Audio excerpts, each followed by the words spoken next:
Hey, welcome to Revenza Tales, where we present uncut stories of betrayal and strength that'll captivate your heart and uplift your soul. If you're inspired by stories of rising up against disrespect, hit that subscribe button, enable notifications, and leave a like to be part of our fierce community. Comment below with the city you're watching from so we can see how far this story takes us. Imagine a perfect family vacation that goes horribly wrong, as a biting outburst betrays a grandmother's secret strength. Meet Vivian, a 72-year-old woman who created an empire from scratch, only to be derided as the help by her own relatives. Prepare for a journey of heartbreak, rebellion, and a return that'll have you on your feet. Vivian had been waiting months to go on this family vacation. At 72, opportunities to connect with her son Marcus and his family were precious jewels. When Marcus suggested a week at the Miami Coastal Serenity Resort, her heart rose to the top of hope.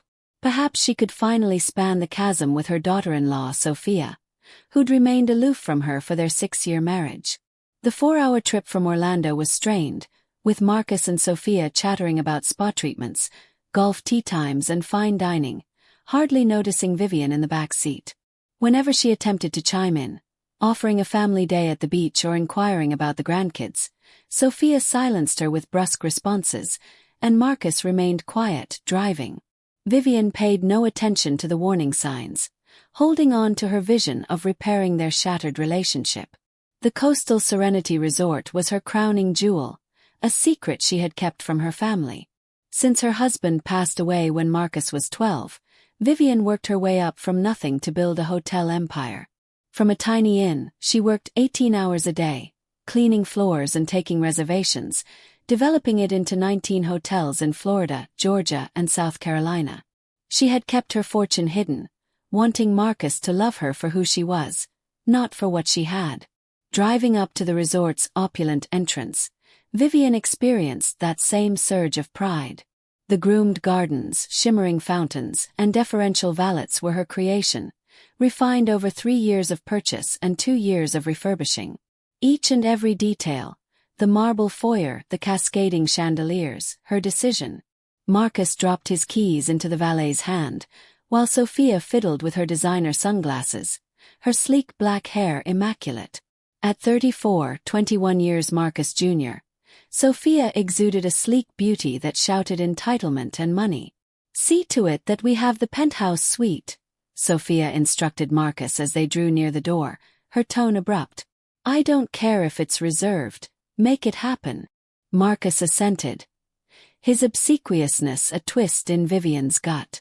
The assured young man she'd raised on her own was now a man bound to his wife's whims. Within the upscale lobby, Vivian smiled at the comforting hum of activity. Lila, manager at the front desk, glanced up, her eyes widening in recognition, but Vivian shook her head unobtrusively. She wasn't yet prepared to disclose her identity. "Good afternoon," Lila greeted, her voice warm but professional. "Welcome to the Coastal Serenity Resort. How can I help you?" "Reservation under Ellis. It ought to be the penthouse suite." Lila's fingers flew across the keyboard. "Here's your reservation, Mr. Ellis. It's confirmed for the Coastal Serenity Deluxe Suite, but the penthouse is reserved for your entire stay." Sophia's face narrowed, her eyes glinting with annoyance. "That's unacceptable," she snapped, her voice carrying through the lobby. "Do you know who we are? I requested the penthouse when I made the reservation." Lila was calm, though her shoulders tensed. "I apologize for any misunderstanding, Mrs. Ellis. The penthouse suite is beautiful, complete with a private oceanfront balcony. I do not need second-best accommodations," Sophia bellowed, attracting the attention of other visitors. "I demand the penthouse now." Vivian intervened, attempting to quell the tempest. "Sophia, perhaps we might." Sophia spun on her, her face contorted in venom. "Don't you ever dare speak," she screamed, her voice bouncing off the marble. "You, whatever your name is," she snapped at Lila, "mind this old woman. She's not worth anything, she's just the help we brought with us." The lobby grew quiet, conversations ceasing as people turned to Vivian. Her cheeks flushed, shame washing over her like a wave. But Sophia wasn't finished yet. "Don't speak to the old woman," she screeched, gesturing at Vivian like she was dirt. "She's just the servant, the nanny. Don't waste your time with her." Vivian froze, her mouth dry, her heart pounding so hard she feared it might give out. In her 72 years, no one had ever spoken to her with such cruelty, especially not in public. Then came the deeper cut. Marcus threw his head back and laughed, a gleeful cackle that echoed Sophia's scorn. "Oh, Sophia, you're awful," he said, wiping a tear from his eye. "But you're not wrong. Mom, just let us handle this. Go sit somewhere." The betrayal was a physical blow, stealing her breath. This was her son, the boy she'd raised alone, for whom she'd sacrificed everything. Nights scrubbing floors, years building an empire to give him a future. Now he laughed at her public shaming. Lila's face paled, her eyes flicking to Vivian with a mix of sympathy and recognition. Guests murmured, some taking out phones to film the scene. "Ma'am," Lila said gently, her voice unflinching, "do you mind waiting in our lounge while we take care of this?" Before Vivian could answer, Sophia gave a dramatic sigh. "Yes, take the old lady somewhere where she won't embarrass us," she said. "She gets lost. See that someone keeps an eye on her." Marcus chuckled again, his laughter a dagger to Vivian's heart. Strangers' glances seared, and she ached to run away from this lobby, her spiteful daughter-in-law, her taunting son. But a flicker of the fortitude that forged her empire kept her rooted. She locked eyes with Lila, witnessing unspoken comprehension. Lila understood Vivian was the owner of this resort, understood one sentence from her could have Sophia removed in seconds. But Vivian remained silent, hoisting her little suitcase and heading to the elevator, shoulders straight under the overwhelming shame. In back of her, Sophia's voice increased once more, scolding Lila regarding the penthouse, oozing privilege. When the doors on the elevator shut, Vivian caught Lila's glance, a sly nod, a vow of allegiance for her cue. She had constructed this empire, with more than 350 employees in her buildings, admired by hoteliers for her honesty and foresight. But there in that lobby, she was nothing more than a shamed grandmother, jeered at by her own kin. With each ding of the elevator as it rose to the 12th floor, a new emotion mixed with the hurt, determination. The next morning Vivian awoke in her room, the ocean view breathtaking but empty. The sun rose above the pinks and golds of the sky, waves washing the white beach, but she was empty, hollowed out by deception. Sleep had been elusive, Sophia's statement. "She's just the help," and Marcus's laughter echoing in her head. She wondered if she could have done things differently, but the reality was obvious. Her family considered her nothing. A knock interrupted her thoughts. Marcus stood in the doorway, frowning but unremorseful. "Mom, we're going to breakfast. Sophia needs you to mind Zuri and Deshawn by the pool later so we can get the spa." No greeting, no apology. Just another command masquerading as a request. "Marcus," Vivian said softly, "about last night." He interrupted her, waving a hand. "Don't be such a big deal, Mom. Sophia was just upset about the room. You know how she is." "A big deal?" Vivian's voice shook. "She called me a servant in front of strangers, and you laughed." He looked away from her, fidgeting. "She didn't mean it. She's just being dramatic. Let's drop it. We're on vacation." Vivian looked for the boy who once gave her dandelions, whom he referred to as sunflowers, and told her she was his hero. That boy was replaced by a 55-year-old man who prioritized his wife's ego over his mother's dignity. "Fine," it came out bitter. "I'll babysit." His relief was immediate. "Great. We'll be gone most of the day, spa, lunch, maybe shopping." "That's okay, right?" It wasn't okay. She'd dreamed of a family trip to connect with her grandkids, to feel included. Instead, she was an unpaid nanny. But she nodded, avoiding a scene, a habit from years of keeping the peace. In the dining room, vacationers enjoyed their meals, but the air felt heavy. Sophia had claimed a table by the window, the best in the house, and was already snapping at the waiter, Terrell, who knew Vivian well from her visits. Fresh squeezed orange juice, not that concentrate trash, she snapped. And the eggs, 3 minutes to the dot, not 1 second longer. Terrell clenched his jaw but nodded. Vivian trained to remain professional. Zuri and Deshawn, ages 8 and 10, sat silently, eyes fixed on their tablets. "Good morning, sweetie," Vivian told Zuri, reaching to catch a braid behind her ear. Sophia's hand flashed out, halting her. "Don't touch her hair, it was done yesterday and I will not have it messed up."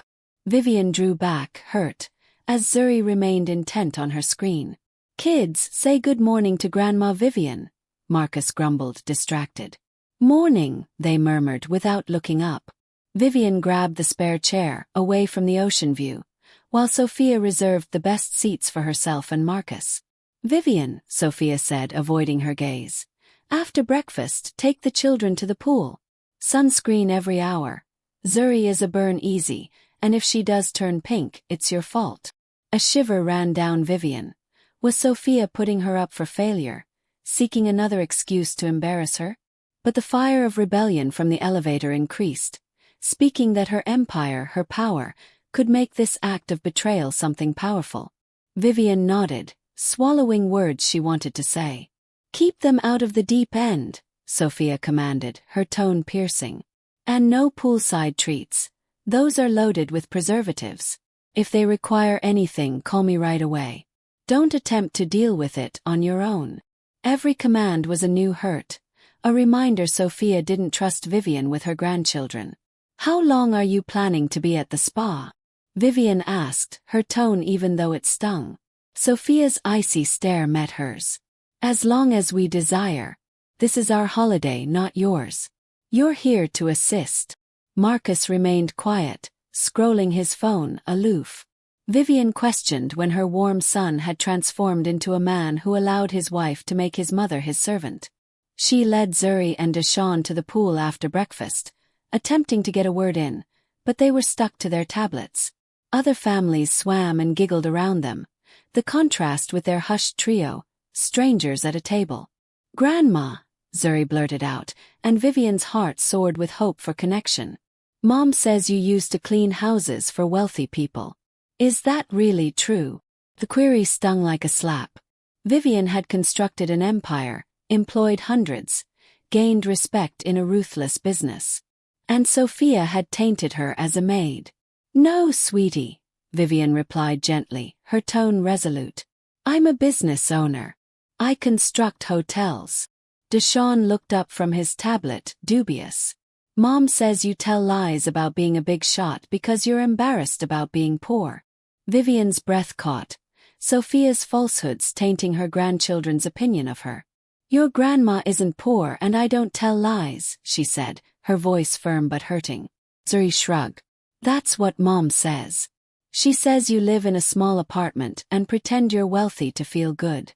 In fact, Vivian had a $5.2 million penthouse overlooking Tampa Bay. Her bank account well beyond most. But her grandchildren considered her a delusional pauper. She sat by the pool for 6 hours, observing children who hardly gave her a glance while their parents enjoyed her resort's amenities. People spoke with her sporadically, and she responded graciously, but on the inside she was empty, each passing minute sucking the life from her.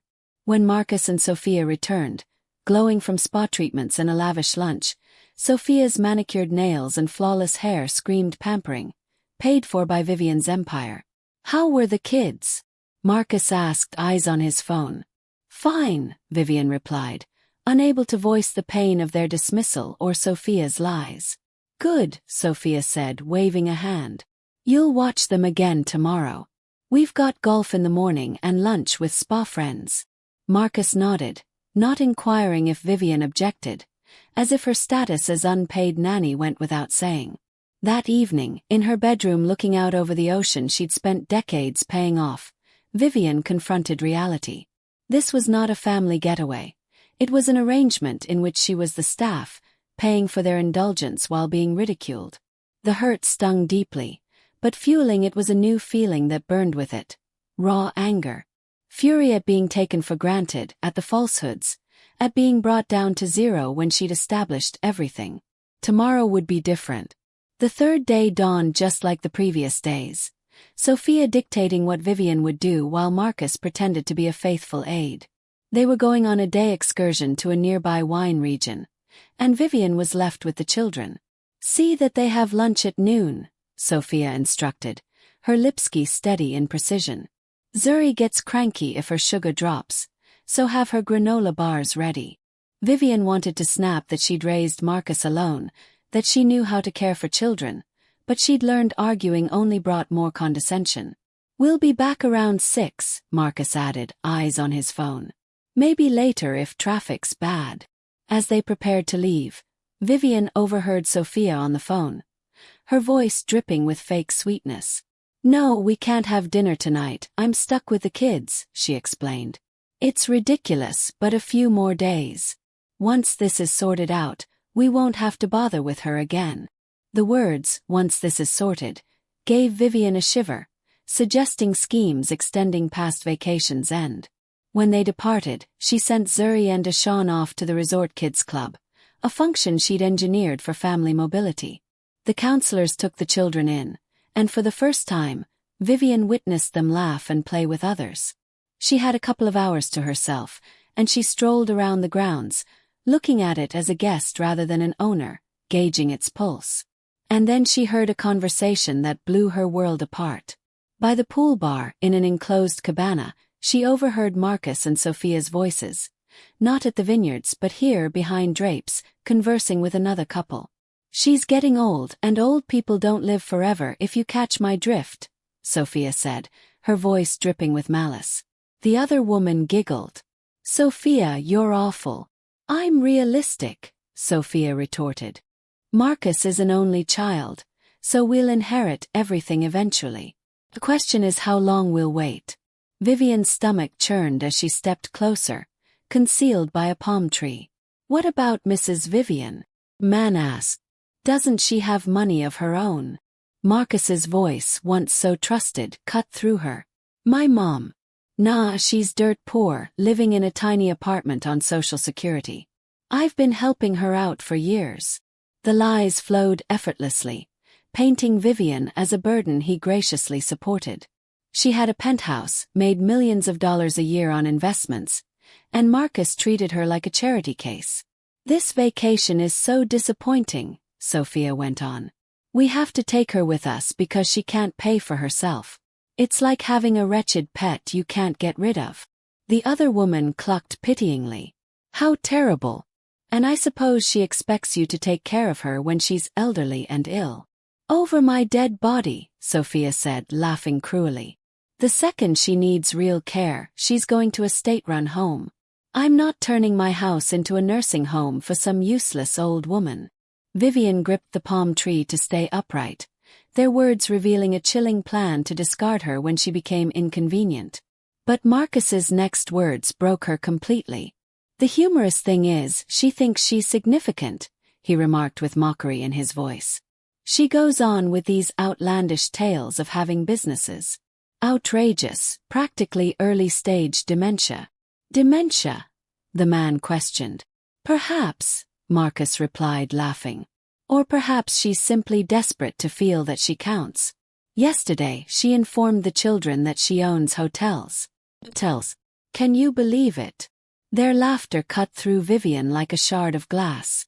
Sophia continued. At least we won't have to listen to her tales much longer. 5 years, 10 at most, and we'll be free to live without faking it. Vivian stood motionless, her reality falling apart behind that palm tree. They regarded her as an useless old woman, demented and disposable, oblivious to the fact that she owned the very resort they scoffed at her in. This wasn't hearsay about a remote relative. It was Marcus and Sophia, scheming Vivian's demise like a lifelong fantasy. The best part, Sophia whispered, her tone full of venom, is she's so desperate for any morsel of attention like this trip. She thinks we asked her over because we're concerned, to babysit so we can go out and have a good time. Their laughter, cold and biting, rang through the cabana. Does she even contribute to expenses? The other woman inquired. Are you kidding? Sophia laughed. She's not handy with money. Marcus pays for everything, her groceries, her bills, this vacation. She's a financial burden. Another falsehood. Vivian had quietly financed their lifestyle for years. $30,000 for their home mortgage, $20,000 per year for the children's private school, even Sophia's $15,000 shopping sprees, paid in silence, thinking she was assisting family. The one good thing, Marcus said, is she's a good nanny. Free babysitting, you know. She's so desperate for our approval, she'll do anything. It's ironic, Sophia said. Seeing her going out of her way, spending the kids' expensive presents, hoping it'll make us accept her. Vivian backed away, a hand to her lips to suppress a sob. The deceit was a betrayal, but their derision, simplifying her life into a sorry joke, hurt more. They were not only taking her money, they were stealing her dignity, her legacy, turning it into something valueless. Her memory flashed back to the lobby humiliation, when Sophia called her the help, and Marcus laughed. She had remained quiet then, trying to protect Marcus from embarrassment. Now she realized he was in on it, orchestrating her humiliation. Vivian had established an empire. 19 hotels, 350 staff, a $5.2 million penthouse, but they regarded her as a burden, a joke to dispose of. A hard, unshakable determination took the place of her temporary rage. They regarded her as useless, a joke. She'd teach them what this useless old woman was capable of. She reached into her pocket and called Lila, front desk manager, who answered immediately. "Mrs. Vivian, I'm so glad you called," Lila said, her voice heavy with worry. "Is everything all right? Did you hear?" "I'm fine, Lila," Vivian said, her voice level. "I want you to do something for me." She went back to the kids' club, rounding up Zuri and Deshawn. They hardly looked up from their phones. "Let's go, kids," Vivian said. "We're going on an adventure." "Mom told us to stay here," Deshawn grumbled. "Your mom's mistaken," Vivian said, her voice firm. "Let's go." She brought them to the beach, leaving phone and purse behind. They made sandcastles, chased waves, and searched for seashells. Vivian reminisced about Marcus as a child. His dandelions, sunflowers, and thunderstorm snuggles. For an instant, it seemed like an honest-to-goodness family vacation, but the gravity of what was ahead hung over them. Marcus and Sophia arrived home that night, sunburned and slightly drunk, looking forward to dropping off the kids and going to dinner. Vivian stood in her doorway, blocking their path. "We're ready to go out," Sophia said, barely glancing at her. "You can go to bed." "Not yet," Vivian said, her voice calm as a still sea. Sophia's eyes flicked to her, irritation flaring. "What's that supposed to mean?" "It means," Vivian said, "call the front desk and book another room for tonight. You're checking out tomorrow." Marcus and Sophia stared, confusion clouding their faces. "Mom, what are you talking about?" asked Marcus. "Don't act stupid," replied Vivian, whose eyes did not falter. "I overheard your cabana chat. I know what you've been telling people about me." Sophia's face contorted with rage. "You listened in," she spat. "You have no right." "I own this resort, Sophia," Vivian replied, her voice ascending, even and commanding. "I have every right. And I want you out of here." She handed Marcus a document listing her financial contributions. $85,000 over 5 years. Mortgage payments, school tuition, Sophia's credit card bills. His eyes widened, scanning the numbers, seeing her generosity laid bare. "You've been lying to me," he asked Sophia, his voice trembling. "She's lying," Sophia screamed. "She doesn't own this place. She's just an old woman who cleans houses." Lila entered with security, her presence calm but authoritative. "I was told there's a disturbance," she said, eyes on Vivian. "Tell her, Lila," Sophia shrieked, pointing at Vivian. "Tell her she doesn't own this resort." Vivian gave a slight nod. "Mrs. Vivian Ellis is the sole owner of all 19 coastal Serenity properties," Lila said. "She's our founder, our CEO, and the reason we're here." Sophia's face drained of color, her eyes darting in panic. Marcus was speechless, the paper trembling in his hand, proof of his falsehoods. "What is this?" Ophia stuttered. "It means," Vivian's voice echoed with determination, "you're departing tomorrow, and you'll settle for every penny of this vacation. Treatments at the spa, dinners, drinks, everything on your card." "You can't do that," Ophia bellowed. "Oh, I can," Vivian said, a small smile playing on her lips. "And I will." She turned to Marcus. "And as for you, my boy, the mortgage payments, the college tuition, the giveaways, they end today. You're on your own." Marcus's face dropped. "Mom, please, let's discuss." "There's nothing to discuss," Vivian stated. "You laughed at my embarrassment. You lied to your children regarding me. You made your decision. Now deal with it." Marcus and Sophia locked glances of shock and outrage, realizing they'd misjudged the woman they taunted. That evening, Vivian slept well for the first time in years, knowing that her worth did not depend on their acceptance. She awoke every morning eager, her heart full of purpose. It took 72 years to discover that alone wasn't lonely, and the family you build, her staff, her heritage, was stronger than blood. Marcus and Sophia believed they'd schooled her in that lobby. They were justified. She discovered she was worth fighting over, and she'd do the fighting herself. A month later, a friend in Orlando told her Marcus and Sophia were suffering, their lifestyle collapsing without Vivian's help. Zuri wrote a letter, her crude child's handwriting requesting a visit, and Vivian welcomed her, keeping her door open to her grandbabies. But Marcus and Sophia would reap what they'd sown. The lesson in this is that your worth isn't what you contribute, but the respect you command. Betrayal can destroy you, but it can also spark a strength to persevere beyond. Thanks for following Revenza Tales with Vivian through pain into power. Your support energizes these stories of survival.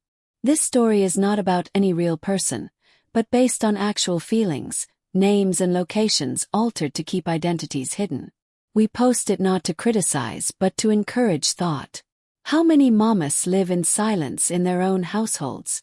If you were Vivian, would you remain silent to maintain peace, or battle to regain your voice?